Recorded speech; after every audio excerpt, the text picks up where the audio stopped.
Take note.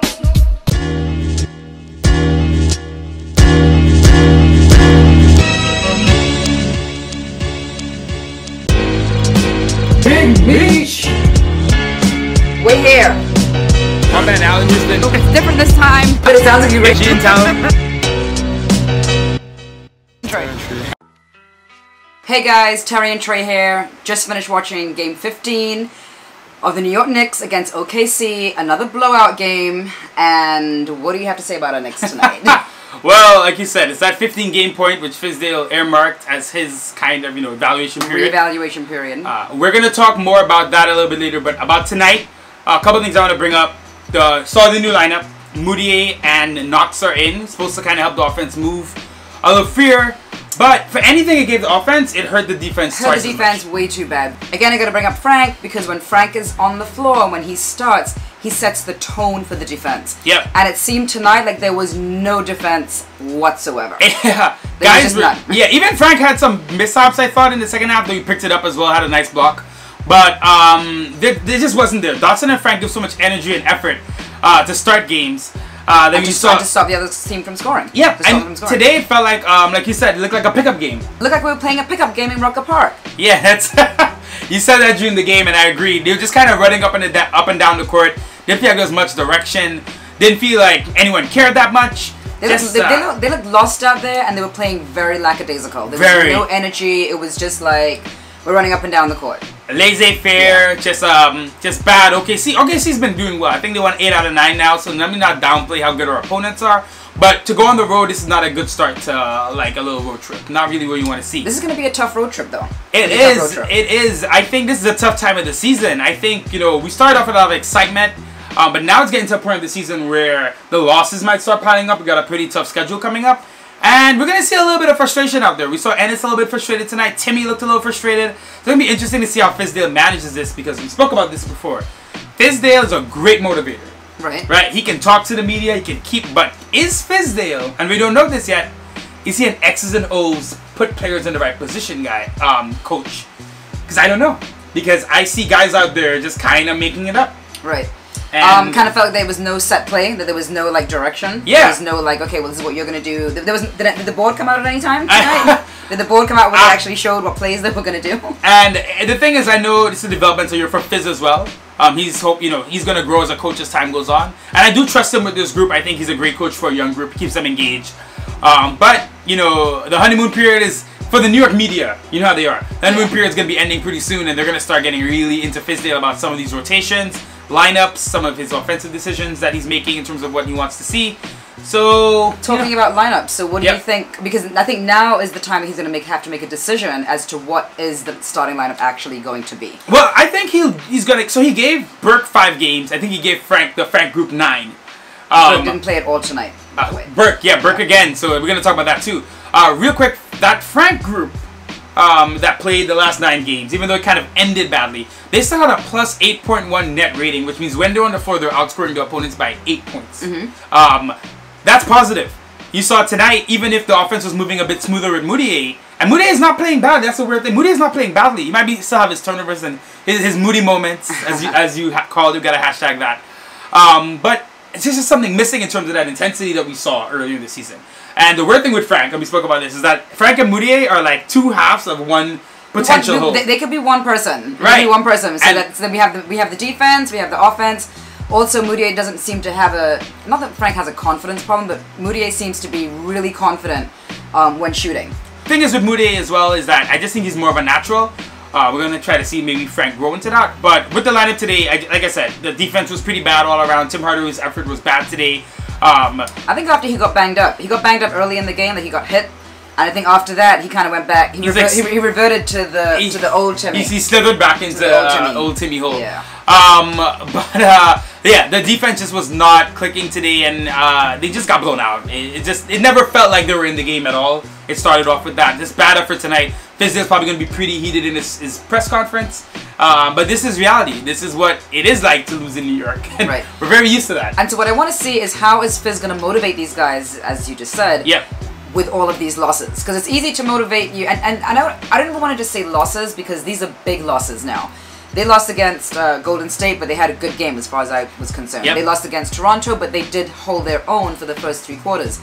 So now we're seeing them lose, but getting blown out, and that has to affect morale. Your morale and how you feel. And so I want to see how is Fizz gonna pump them back up.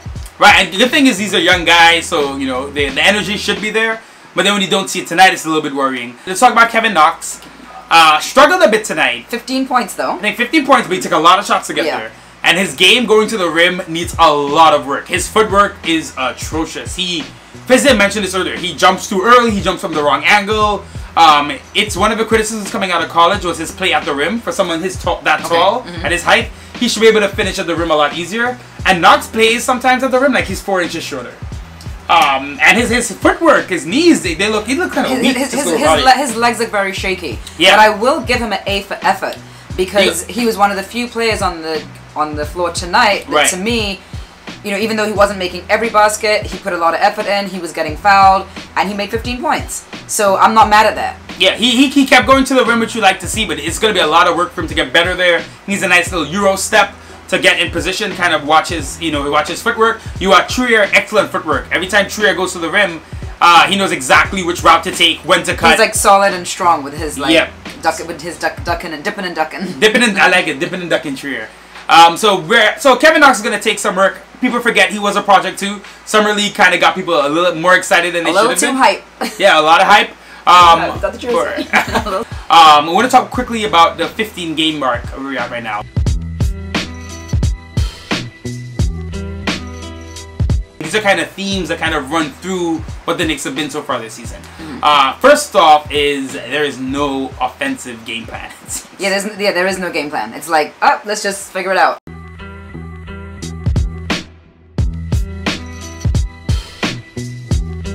on the fly. Right? On the fly. What are we going to do now? Forget even this game where it may have looked a bit more egregious. In general, there's a couple things I can see. There's a dribble handoff at the top. I saw, Frank was doing that a lot, which might have been some of his tendency, but it's clearly a play because Fizdale also had Moutier and Burke doing it at times. There's a couple of screen actions, but there's no set thing I can say, oh, the Knicks do this one thing and like this works. And I think this team needs direction. And I'm hoping as time goes on... they're a young team, so they need direction. They need direction. And they need direction not just in terms of the motivation to go play and get better. They need literal direction on the court. Right. In terms of, this is the offense we're running. This is the play. This is the play. Right. This is... And we went to training practice, so they're training. This play is going on there. Yeah, I mean, in practice we saw exactly what I brought up, the kind of quick-moving dribble handoff stuff. Direct handoff stuff as well, but...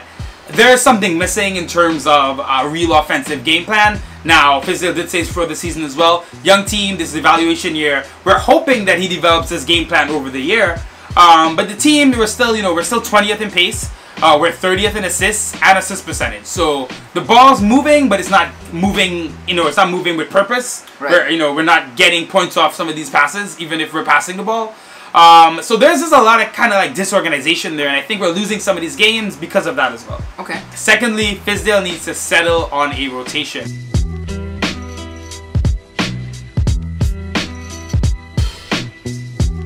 He's changed the lineup several times. Yep. He's put different pieces in different places.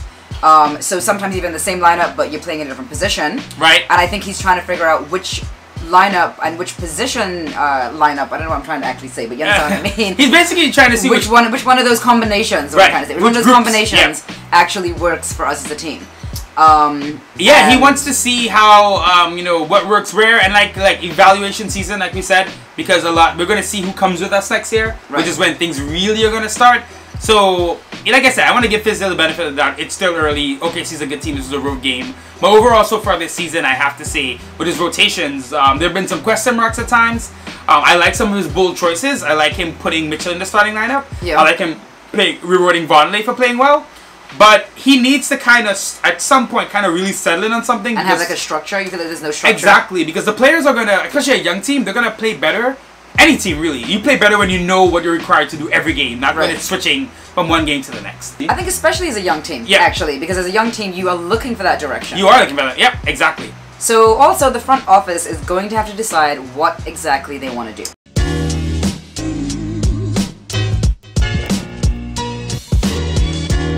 Tank! Are we tanking? And if we're tanking, I'm okay with that. Let the young guys play. Right. Just let the young guys go out there and have a field day.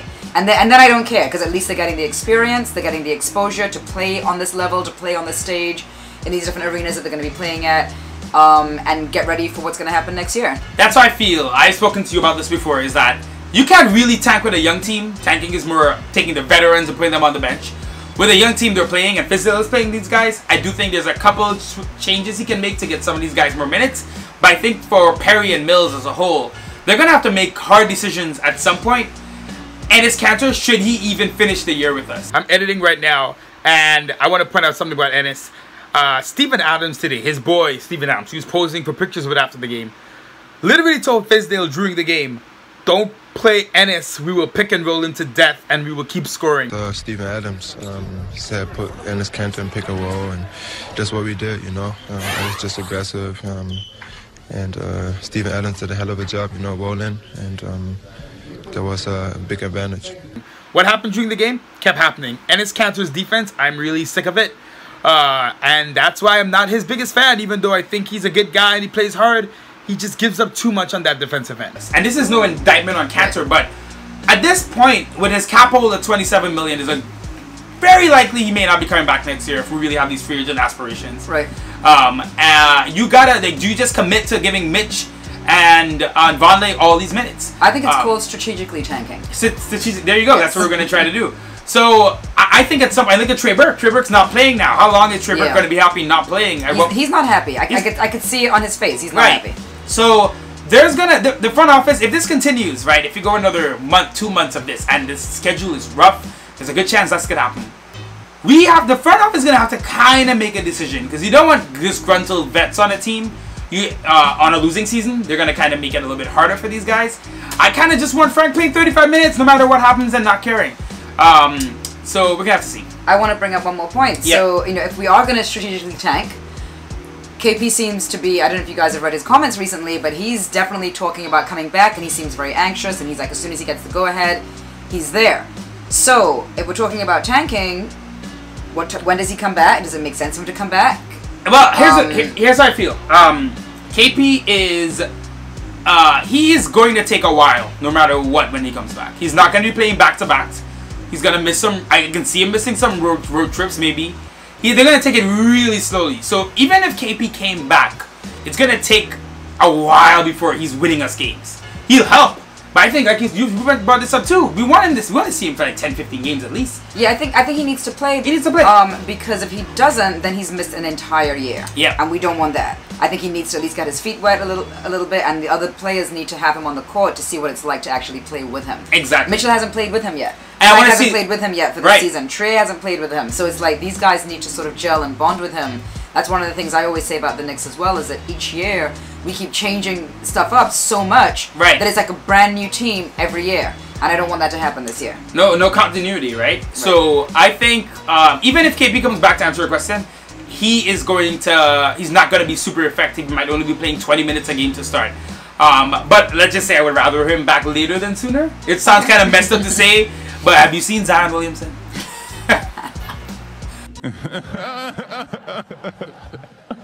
Zion or Cam Reddish. Or RJ Barrett. Romeo Langford, Darius Gafford. There's so many of these guys.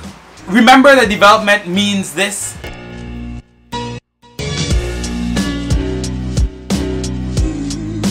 This is what it looks like. It's not just, oh, play them and they're going to get better every game because they're playing more minutes. These are young guys. They're going to go up and down, up and down, up and down. It's going to happen all season long.